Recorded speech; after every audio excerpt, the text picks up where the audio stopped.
여러분, 과연 큰 행운이 다가올 때 우리에게 어떤 징조가 있을까요?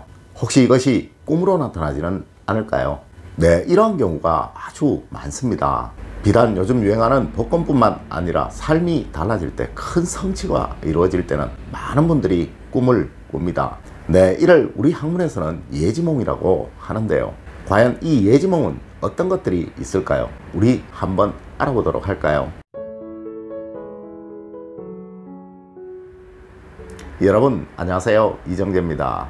오늘 제가 이 주제로 강의를 하는 이유는요, 얼마 전에 제가 아는 분 중에 한 분이 로또 복권 1등이 당첨되었다고 하더라고요. 네, 그분의 따님이 당첨이 되셨는데요, 그 가족들 모두가 너무도 기뻐하는 것을 본 적이 있었습니다. 얼마 전까지만 해도 제 연구원 앞에 로또 판매점이 있었어요. 토요일만 되면 줄이 어마어마하게 서 있었습니다. 참, 이런 걸 보면서요, 저는 늘 사람에게는 희망이라는 것이 중요하구나 라고 생각을 하곤 했었죠. 그런데 여러분, 이분도 그러했지만 이 복권에 1등에 당첨이 되시는 분들은 늘 꾸시는 꿈이 있다고 하더라고요. 물론 저도 이 동양학을 공부하는 사람이라서요, 이 꿈에 관해 공부도 많이 하고 연구도 많이 했으며, 또 저도 그러한 경험을 가지고 있습니다. 네, 저도 꿈속에서 너무도 무서운 물 가운데 혼자 서 있었는데요, 이 물 가운데 길이 나 있었는데 너무도 무서워서 이 길을 차마 건너지를 못하였습니다. 네, 너무 무서워서요. 그래서 아마 큰 부자는 되지 못하였나 봅니다. 물론 조금의 부유함은 가지고 있지만 말이에요. 여러분, 혹시 꿈속에서 이런 걸 경험하셨다면 이제 알려드린 대로 꼭 하십시오. 분명 큰 번영이나 큰 성취를 얻으실 것입니다. 또 혹시 로또가 될지도 모르겠죠. 첫 번째가 황금을 줍는 꿈입니다. 여러분, 꿈속에서 황금을 줍거나 황금을 보게 되는 것은 아주 좋은 길몽입니다.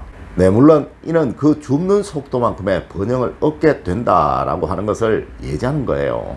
물론 하시는 일도 잔잔한 바다를 순항하듯 원활해진다는 예지이기도 하죠. 두 번째가 큰 물속에 있는 꿈입니다. 이거 제가 꿨던 꿈입니다. 네, 이 물은 동양학에서는 재물과 지혜를 상징하는 것입니다. 이제 여러분에게 많은 재물이 들어오게 된다라는 것을 암시하는 것이며, 혹시 하시는 공부가 있으시다면 그 성취가 그 물의 양만큼 이루어진다라는 그것을 의미하는 거예요. 세 번째가 변이 묻거나 변 속에 있는 꿈입니다. 네, 이는 예기치 못한 좋은 일들이 줄줄이 생긴다는 것을 의미하는 것이며, 단숨에 큰 재물을 얻게 된다라는 것을 예지하는 거예요. 물론 변과 황금은 같은 색이라서요, 같은 의미로 해석이 되기도 하지만요, 사실 이 변이 훨씬 좋은 것이라고 할 수 있습니다. 네, 이는 본인의 삶을 말하는 것이라 본인의 삶에서 큰 행운을 얻게 된다, 또 본인이 큰 행운을 얻게 된다라는 것을 의미하는 것이라 그러합니다. 네 번째로 큰 산을 보거나 그 산 속을 거니는 꿈입니다. 이는 두 가지의 의미를 가지고 있습니다. 그 산의 색깔이 푸른색이라면 좋은 의미로, 그 산의 색이 흐리고 탁하다면 건강상의 문제가 생긴다라는 것을 의미하는 거예요.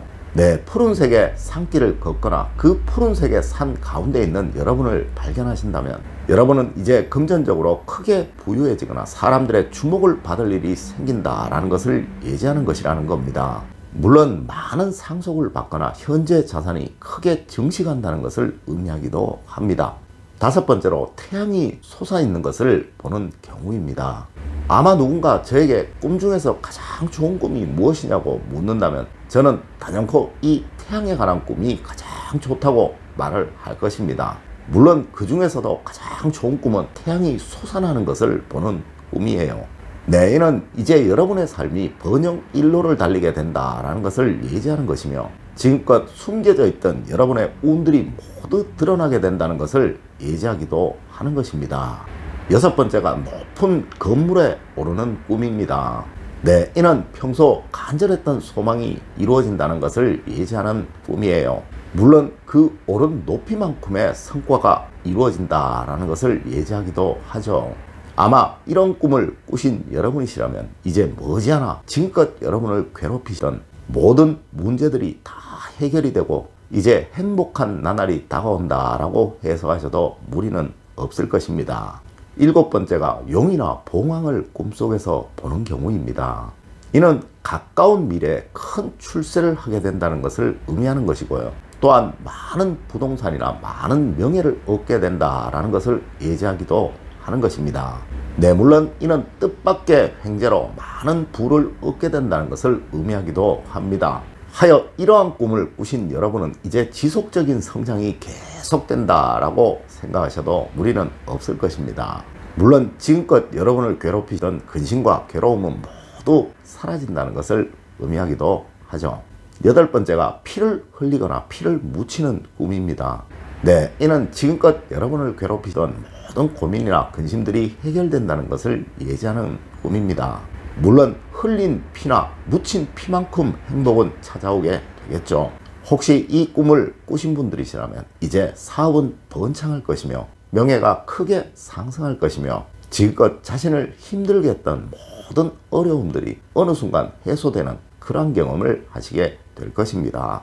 아홉 번째가 숫자가 보이는 꿈입니다. 실제로 이 숫자가 보이는 꿈은 로또 당첨자들이 가장 많이 꾼 꿈이었다고 합니다. 네, 이는 그 숫자가 인식되는 경우도 있고 인식되지 못하는 경우도 있다고 하는데요. 실제로 우리 꿈 이론에는 이 숫자에 관한 꿈은 나오지 않지만요. 이 두 가지의 경우 모두가 로또 당첨자들이 가장 많이 말하는 것이라고 생각을 한다면 이 꿈은 너무도 좋은 꿈임은 틀림없을 듯 합니다. 열 번째가 돌아가신 조상님이 꿈에 나오는 경우입니다. 네, 이 꿈은 극단적인 두 가지의 의미를 가지고 있는 꿈입니다. 이 조상님들이 말씀을 하시는 경우와 그냥 잠자코 묵묵히 바라보시는 경우인데요. 이 경우는 그 표정이 근심 어린 표정이냐 즐거운 표정이냐를 꼭 생각해 보셔야 합니다. 네, 이렇게 무조건 꿈에 조상님들이 보인다고 해서 좋은 꿈은 아니라는 거예요. 그 꿈속에 돌아가신 조상님의 표정이 근심 어린 표정이라면 집안에 오히려 우환이 생긴다는 의미이니 이런 꿈은 꾸지 않으시는 것이 좋겠죠. 물론 즐거운 표정을 하는 조상님들의 얼굴을 꿈속에서 보시는 것은 후손의 번영을 기뻐하는 조상님의 얼굴을 보는 것이라서요. 이제 그 꿈을 꾼 사람은 번영 일로를 달리게 된다라는 것을 의미하는 것이며 실제로 로또 당첨자들이 많이 꾼 꿈이라고 합니다. 11번째가 불이 나는 꿈입니다. 여러분, 이 불과 물은 우리의 무의식 속에 너무나도 좋은 의미를 가지는 것입니다. 물론 이 불은 크면 클수록 좋겠죠. 네, 이 불은 근심과 괴로움을 소멸시킨다는 의미를 가지고 있다는 거예요. 여러분, 불교에서도 다비식이라고 하여서 큰 스님들이 돌아가시면 큰 행사를 치르죠. 네, 이 꿈은 아주 좋은 꿈입니다. 여러분에게 큰 행복과 행운이 찾아온다는 것을 예지하는 꿈이에요. 오늘은 실제 로또 당첨자분들께서 많이 꾸셨다는 꿈들에 관해서 이야기를 나눠보았습니다. 여러분, 현대 뇌과학자들도 이 꿈에 관해서 연구를 많이 한다고 합니다. 네, 그만큼 우리의 이 무의식의 세계는 넓고도 깊다는 의미이기도 할 것입니다.